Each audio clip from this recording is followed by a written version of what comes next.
मीराबाई नृत्य करती थी, पर मीराबाई का नृत्य कई लोगों को लगता था नाचने वाली आ गई है। कई लोग इस बात से नाराज भी रहते थे, ये नाचती हैं जहां जाए, जहां पहुंच जाए वहीं नाचती, पर जहां जाए वहीं नाचती नहीं थी मीराबाई।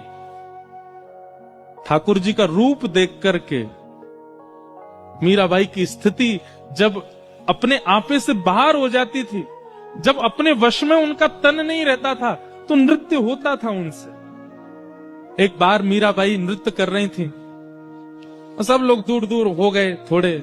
कुछ लोगों को तो प्रेम समझ में आता था मीराबाई का, पर कुछ लोगों को नहीं आता था, दूर दूर हो गए। ये देखो जहां चाहती मैं नाचने लग जाती, ऐसा बोलने लगे लोग। पर तभी क्या हुआ, मंदिर में श्रीनाथ जी के सन्मुख सेवा कर रहे गुसाई जी ने जैसे ही मीराबाई को देखा नृत्य करते हुए, और उसके बाद जब ठाकुर जी को देखा, देख करके इतने प्रसन्न हो गए कि तुरंत ठाकुर जी की माला जी लेकर के बाहर अपरस अवस्था में ही दूर से किसी सेवक को बुलाया, बोले माला पहना दो मीराबाई को। ठाकुर जी की गले की माला उतार के पहना दी मीराबाई को। अब ये दृश्य देख करके वहां खड़े लोग सब सोचने लगे, इतने बड़े बड़े महर्षि आते हैं, इतने बड़े बड़े जापक आते हैं, इतने बड़े बड़े भक्त आते हैं, उनको तो माला पहनाते नहीं। वो नाचने वाली आ गई, उसको देखो कैसे माला पहना दिया।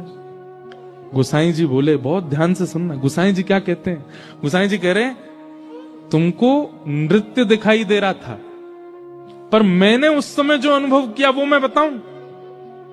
बोले मीरा जब नृत्य कर रही थी ना ठाकुर जी के आगे, उस समय मैंने मीरा को देखा, और मीरा को देखने के बाद जब मैंने ठाकुर जी को देखा, तो प्रसन्न मुद्रा में ठाकुर जी के दांत दिखाई दे रहे थे, इतने प्रसन्न हो रहे थे। ठाकुर जी के गाल ऐसे गोल गोल हो गए थे, नेत्र जो सदा नीचे रहते हैं वो ऊपर की ओर मीरा को देखने लगे थे। ठाकुर जी की भुजाएं सीधी सी हो गई थी। एक क्षण के लिए ठाकुर जी इतने आनंद में आ गए थे। इसका मतलब है कि मीरा नृत्य नहीं करती है, मीरा नाचती नहीं है, मीरा को ठाकुर नचाता है। वो अपनी तन की स्थिति से जब परे हो जाती है तब नृत्य प्रकट होता है।